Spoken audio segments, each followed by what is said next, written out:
ये हम पढ़ेंगे विभाज्यता का नियम जो हम लोग पिछले क्लास में क्लास 2 हुआ था क्लास 1 जिसमें 1 2 3 क्लास 2 में 4 5 6 क्लास 3 में 7 8 9 और 10 तक पढ़ेंगे जिसमें 7 और 8 यहाँ पे अभी लिखा हुआ है। ठीक है, 7 का विभाज्यता का नियम बहुत आसान है। 7 का विभाज्यता का नियम बहुत आसान है। अंतिम का अंक ध्यान देना है हमको। अंतिम का अंक को दुगुना करना है। अंतिम में जो अंक लिखा हुआ है उसको क्या करना है, दुगुना करना है। और बाकी संख्या में से घटा देना। बाकी संख्या में से क्या करना है, उसको घटा लेना है। जैसे यहाँ पे 308 लिखा हुआ है, 308 लिखा हुआ है, तो अंतिम जो अंक है वो 8 है। 8 को क्या करना है, अंतिम अंक को दोगुना करना है, यानी 8 को क्या करेंगे, दोगुना करेंगे। 8 गुना 16। और बाकी अंक यानी इस 8 को छोड़ के यहाँ इसके बाद जो भी अंक बच रहा है, इस 8 को छोड़ के इसके बाद जो भी अंक बच रहा है उसको क्या करना है, उसमें से घटा लेना है। तो माने 308 लिखा हुआ है, 8 को दोगुना करना है क्योंकि लास्ट में है यानी अंतिम में है। बाकी बचा 30 में से क्या करेंगे, घटा लेंगे। 30 8 गुना 16, 30 में से 16 जाएगा, 14 बचेगा जो 7 से पूरी तरह कट गया। तो 7 से पूरी तरह कट गया, इसका मतलब है संख्या 308 7 से विभाज्य हो गया। अगर पूरी तरह नहीं कटेगी तो वो संख्या विभाज्य नहीं होगी। जैसे एक हम अंक लेके देखते हैं, हम एग्जाम्पल में देख लेते हैं। मानिए यहाँ पे कोई अंक ले लिए, कोई संख्या लीजिए 3 5 4, ये संख्या हुआ 354। और इसको बोला जाएगा 7 से विभाज्य है कि नहीं है। तो सबसे पहले हम 7, अगर हमको नियम पता नहीं रहेगा तो 7 से भाग करेंगे, ये ना करेंगे जी। लेकिन अगर नियम पता हो तो इतना लंबा प्रोसेस जाने की कोई आवश्यकता नहीं है। सबसे पहले यही पता होना चाहिए 7 है, लास्ट में यानी अंतिम में जो है उसको दुगुना करना है, 4 को दुगुना करना है। और जो बच गया तो क्या बच गया, 5 3 यानी 35 बच गया। उल्टा बोलेंगे इकाई दहाई सैकड़ा, इकाई के स्थान को दुगुना करना है, दहाई सैकड़ा को यहाँ पे लिख देना है और इतने में से इतना घटा लेना है। 35 में से 8 घटाएंगे, कितना होगा, 35 में से जब 8 जाएगा तो हो जाएगा 27। सही है, 35 और 27 8 35। और इसको 7 से भाग देंगे। क्या 7 के पैर में 27 आता है, 7 के पैर में 27 आता है, नहीं आता है। 7 के पैर में 27 नहीं आता है तो ये पूरी तरह विभाज्य नहीं होगी। यहाँ पे हम थोड़ा भाग करके देख लेते हैं 7 से। 354, 7 का 7 7 दूनी 14, 7 1 7 चौका 28 और 7 5 35।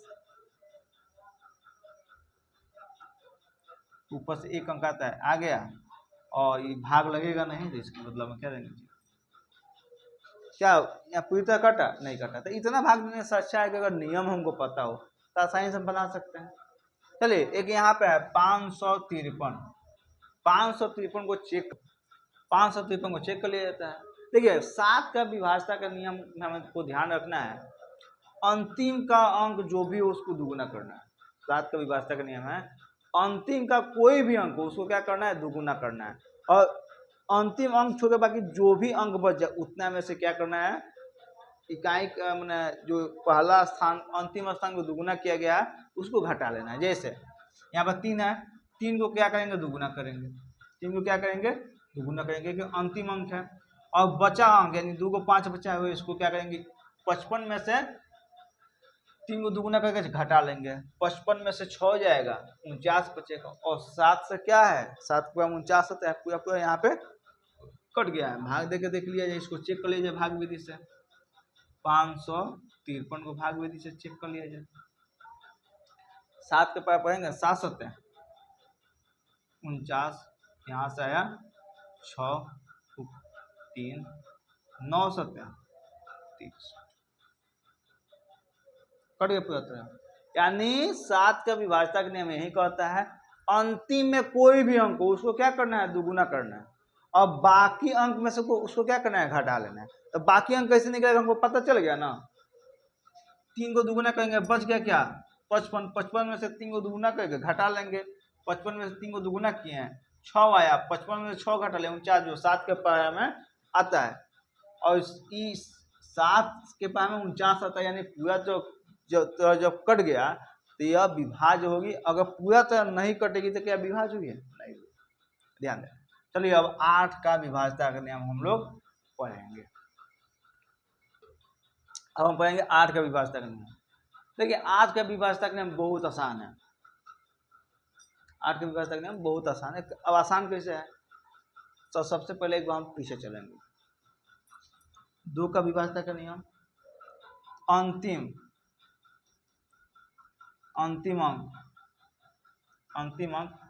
अंक को इकाई स्थान भी बोला जाता है। ये बात ध्यान रखना है, अंतिम अंक को इकाई स्थान भी बोला जाता है। अंतिम अंक में 0, 2, 4, 6, 8 आवे, यानी अंतिम अंक 2 से विभाज्य होगा, 2 से भाग लग जाएगा, वो संख्या क्या होगी? 2 से पूरी तरह विभाज्य होगी।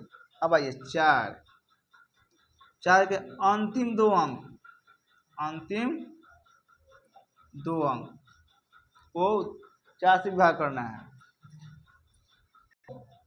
4 अगर 4 के विभाज्यता नहीं होता, अंतिम 2 अंक अगर 4 से कट जाएगा, वो संख्या क्या होगी? 4 से पूरी तरह विभाज्य होगी, या 2 गो 0 आ गए। 2 अंक को क्या करना है? 4 से विभाज्य करना है, या लास्ट में कितना 0 आना चाहिए? 1। 2 के पास में 2 के विभाज्यता के नियम में कौ गो 0 आता था? 1 गो। 4 में कितना आ गया? 2 गो। 8 में कितना आना चाहिए? 3 गो। 8 में कितना आना चाहिए? 3 गो। और अंतिम का 3 अंक 8 से विभाज्य होनी चाहिए। अंतिम का कितना 8 से विभाज्य होना चाहिए? 3 अंक। और लास्ट में कितना 0 हो तो वह संख्या 8 से विभाज्य हो जाएगी, तो 3 गो 0 हो तो 8 से विभाज्य हो जाएगी। चलिए, अंतिम 3 अंक को 8 से भाग देने पर अगर पूरी तरह कट जाए, अंतिम 3 अंक को 8 से भाग देने पर अगर पूरी तरह कट जाए, वो संख्या 8 से विभाज्य होगी। या लास्ट में 3 गो 0 हो, लास्ट में कितना 0 हो? 3 गो 0 हो, वो संख्या 8 से विभाज्य होगी। हम चेक कर लेते हैं। यहाँ पर दिया है, मानिए 5 दिया है, 6, इतना लंबा दिया है, और बोल रहा है कि 8 से विभाज्य है कि नहीं है, तो हमको पूरा नहीं देखना है। 8 के विभाज्यता नहीं बोलता है कि मात्र 3 गो, लास्ट का 3 गो अंक भाग देना है, यानी 8, 4, 8 को हम भाग देंगे। 8 एकम 8, ऊपर से 4 आएगा, ऊपर से 4 आया, और यहाँ क्या है? जिसे भाग देना है उसे ये इस अंक क्या है? कम है, तो एक 0 बैठा लेते हैं, और ऊपर से क्या होता है? एक अंक को हम ला लेते हैं। 8 छक 48। 8 से भाग देने पे 3, अंतिम का 3 अंक कट गया ना। तब अंतिम का 3 अंक कट गया तो इसका मतलब जितना है सब 8 से पूरी तरह विभाज्य हो जाएगा। देखिए यहाँ पर कितना है? 320 है। कितना है? 320, और संयोग से 3 ही अंक है। संयोग से क्या है? 3 ही अंक है। इसको भाग देंगे, 8 चौका 32, कट गए। यहाँ पे क्या है? 0 समझ आ गया। चलिए यहाँ पे एक 2 अंक हम आगे बढ़ा लेते हैं।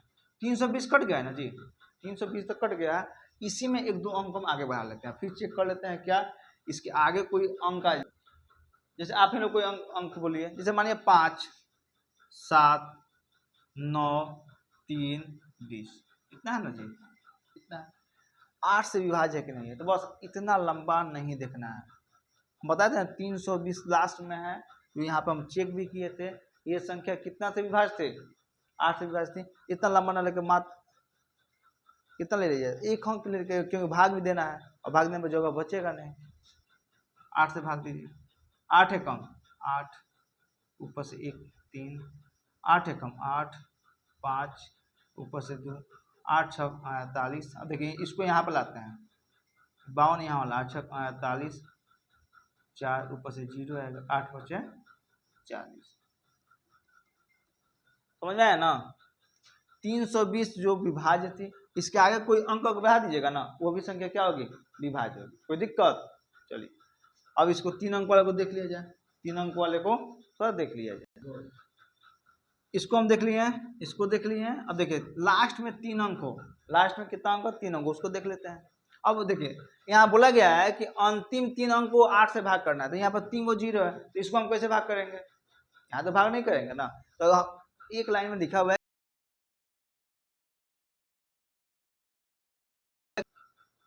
चलिए अब यहाँ से हम लास्ट में 3 अंक, 3 को 0 है ना जी, जब हम 8 से भाग करेंगे तो ये संख्या क्या होगी, 8 से पूरी तरह विभाज्य हो जाएगी, क्योंकि 3 को 0 है। ठीक है, यहाँ तो कोई अंक नहीं है कि हम लोग चेक करेंगे। चलिए 8 से भाग देंगे, 8 सत्ते 56, 8 टाइम 64, 6, 8 सत्ते 56, 4, 0, 8 पचे 40। इसके आगे कोई भी संख्या लगेगा ना, कोई कितना भी अंक ला दीजिएगा, कितना भी अंक ला दीजिएगा, और लास्ट में 3 को 0 दिखाई देते तो वो संख्या क्या होगी, 8 से पूरी तरह विभाज्य होगी। हमने पढ़ा 7 का विभाज्यता का नियम, 8 का विभाज्यता का नियम, एक बार फिर रिपीट कर देता हूँ। 7 का विभाज्यता का नियम, अंतिम अंक को क्या करना है, दुगुना करना है, और बचे हुए जैसे 8, अंतिम अंक 8 है, इसको दुगुना करना है, इसको क्या करना है, दुगुना करना है। कितना बच गया, 30 बच गया। इसमें से जो दुगुना करेंगे 30 में से घटा लेंगे, जैसे 30 में से 16 घटाएंगे तो क्या होगा, जो आएगा अगर वो 7 से पूरी तरह कट जाएगा तो वो संख्या 7 से विभाज्य है, नहीं कटेगा वो संख्या 7 से विभाज्य नहीं है। 530 में चेक किया जाए, लास्ट में क्या है, लास्ट को दुगुना करना है, लास्ट को क्या करना है, दुगुना करना है। बचा क्या, तो 55 बच गया, 55 में से क्या करना है, दुगुना किया वो अंक को घटा लेना है। अगर घटने के बाद जो संख्या आया वह 7 से पूरी तरह कट जाएगी, वो संख्या क्या होगी, 7 से पूरी तरह विभाज्य होगी। 8 के विभाज्यता का नियम बोलते हैं अंतिम 3 अंक को भाग देना है, अगर वो पूरी तरह कट जाएगी वो संख्या 8 से पूरी तरह कट जाएगी। लास्ट में 3 को 0, वो संख्या पूरी तरह 8 से कट जाएगी, जिसका हम लोग चेक यहाँ किए थे। अब हम आगे पढ़ेंगे 9 और 10 का विभाज्यता का नियम, अभी जस्ट हम पढ़ेंगे 9 का विभाज्यता का नियम। देखिए पहला क्लास में बताया गया था 3 का विभाज्यता का नियम, अगर 3 का विभाज्यता का नियम आपको पता है तो 9 का विभाज्यता का नियम सेम है। उसमें अंकों का जो कितना लाना था, अंकों को जोड़ के 3 से जो कट जाएगा वो 3 से विभाज्य होगा। और 9 का विभाज्यता का नियम है अंकों का योग जो 9 से पूरी तरह कट जाए, यानी इसमें भी क्या करना है, अंक को जोड़ना है, और अंक का योग जितना आएगा अगर 9 से पूरी तरह कट जा रहा है वो संख्या 9 से विभाज्य होगी, जो संख्या नहीं कटेगी वो संख्या विभाज्य नहीं होगी। आइए चेक कर लेते हैं अंकों का योग। देखिए 3 और 8 को जब जोड़ेंगे कितना होगा, 8 3 11, 11 में जब 2 को जोड़ेंगे कितना हो जाएगा, 11 2 13, 13 में 0 को जोड़ेंगे कितना हो जाएगा, 13 का 13, और 13 में 5 को जोड़ेंगे कितना हो जाएगा, 18। क्या 9 के पढ़ाई में 18 आता है, हाँ आता है 2 बार में, यानी क्या हुआ, ये पूरी तरह कट गया, ये पूरी तरह क्या हुआ, कट गया, तो ये संख्या 9 से विभाज्य होगी। 531 अंकों का योग, 5 3 8 1 9, 5 3 8 1 9, 9 के पढ़ाई में 9 आता है जी, आता है, एक बार में अंकों का योग कितना है, 5 3 8 1 9, अंकों का योग 9 है, तो भाग देंगे एक बार में कट जाएगा। या तो समझ में गया, तो चेक कर लेते हैं। अभी लंबा है तो इसको छोड़िए, 531 को हम चेक कर लेते हैं, क्योंकि ये भी योग है, ये भी योग है, अंकों का योग ये भी है, अंकों का योग ये भी है, ये भी पूरी तरह कट गया है और ये भी पूरी तरह कट गया है, भाग करके चेक कर लेते हैं। 531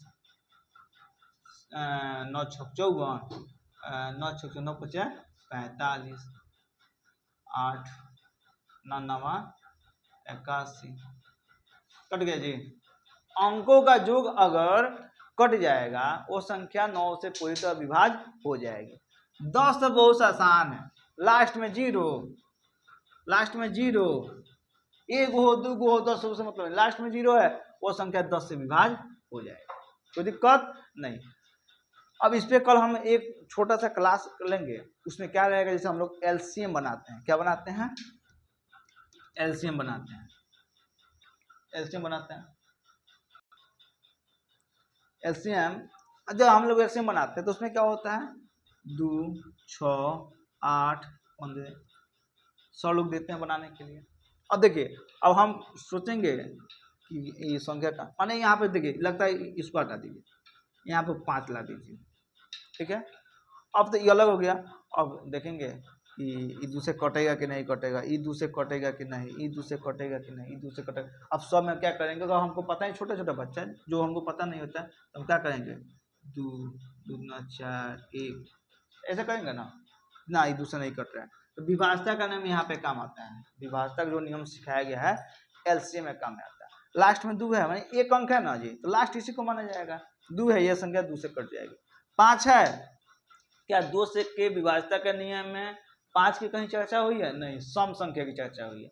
अब 5 क्या है, विषम संख्या, जो ये नहीं कटेगा। 8 सम संख्या है, कट जाएगा। 15 क्या है, लास्ट में देखा जाए तो क्या है, 5 है, 5 है ना, तो ये संख्या 2 से नहीं कटेगा। ठीक, इस पे हम कल क्लास करेंगे, इस पे कल हम क्लास करेंगे। 5, अब 5 किससे कटेगा, तो ई माने एक अंक है, एक अंक है ना जी, एक अंक है तो 5 5 से ही कटता है। लास्ट में क्या आना चाहिए, 5 आना चाहिए या 0 आनी चाहिए। ये 15 है, ये कितना से कटेगा, लास्ट में क्या है, 5 है। अंकों का योग अगर देखा जाए तो 3 1 6, 6 जो 3 के पैर में आता है, लेकिन एलसीएम में कम से कम 2 अंक अगर मिले तभी हम कटाते हैं, एक अंक मिले तो उसको हम लोग नहीं कटाते हैं। इस पर कल हम क्लास करेंगे। लेकिन विभाज्यता का नियम बताया है कि विभाज्यता का नियम अगर पता हो तो आसानी से हम पहचान लेंगे कि ये किससे कट रहा है और ये किससे कट रहा है।